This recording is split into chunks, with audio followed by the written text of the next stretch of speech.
ৰাতিপুৱা বিচনাৰ পৰা উঠি দেখোঁ শ্ৰীমতী আঞ্জা কাটি আছে। তাৰ মানে 8টা বাজিছে। সদায় ভাবোঁ সোনকালে উঠিম, কিন্তু উঠোঁতে সেই একে কথা, 8টাতো বাজে।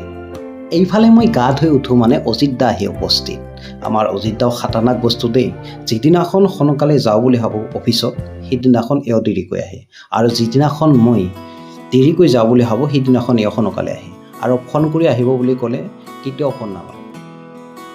90 দশকৰ মানুহটো কথাই বেলেগ, চিন্তাধাৰা বেলেগ, লাইফষ্টাইল বেলেগ।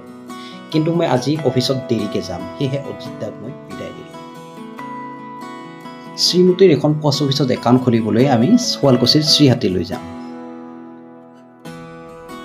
এয়া মোৰ কাষত ভাইটি পৱন কলিতা। এওঁ ৰিলছ বনাই খুবেই ভাল পায়, কিন্তু লিপছটো আগত চলে, গানটো পিছত বাজে। সেয়ে ভাইৰেল হ'ব পৰা নাই, কিন্তু চেষ্টা এৰি দিয়া নাই। কথা নাই, এদিন নহয় এদিন হৈ যাব। চেষ্টাৰ অসাধ্য একো নাই। এইফালে দলঙৰ কাম চলি আছে। ব্ৰহ্মপুত্ৰৰ বুকুত হোৱা আন এখন দলং।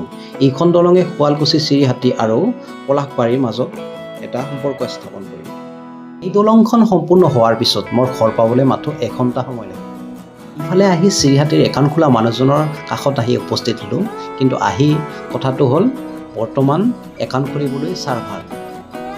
শ্ৰীমতীৰ কষ্ট দেখি মানুহজনে ক'লে আৰু আমি যাব নালাগে, তেওঁ নিজে আহিব। আৰু সোঁফালে যে দেখিছে নহয়, এইখন ব্ৰহ্মপুত্ৰ। ব্ৰহ্মপুত্ৰৰ কাষত এটাই ভাল লাগে, চেঁচা বতাহ প্ৰায় বলিয়ে থাকে।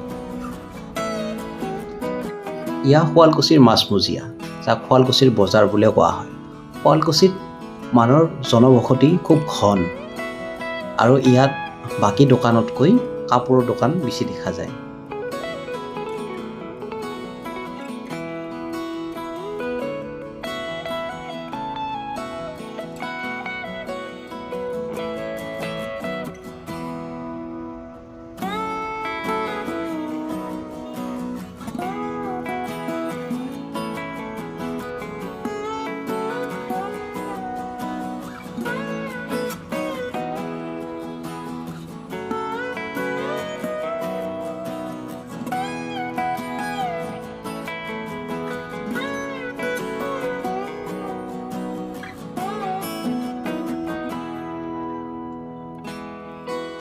অফিচলৈ আহি দেখোঁ বাইদেৱে এতিয়াও ঝাৰু দিয়ে আছে, আৰু আনফালে আমাৰ অজিত দাই হিচাপ কৰি আছে ক'ত কিমান বাকী আছে আৰু দি থৈ কিমান হাতত থাকিব।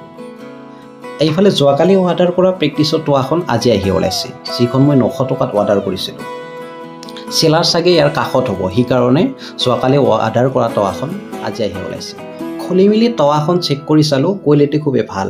900 টকা যোৱা যেন লগা নাই আৰু। এইখন বজাৰত কিনিলে প্ৰায় 1100 টকা কয়, সেইবাবে মই অনলাইনত অৰ্ডাৰ কৰিলোঁ।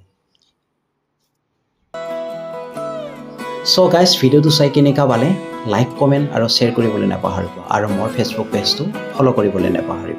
ধন্যবাদ।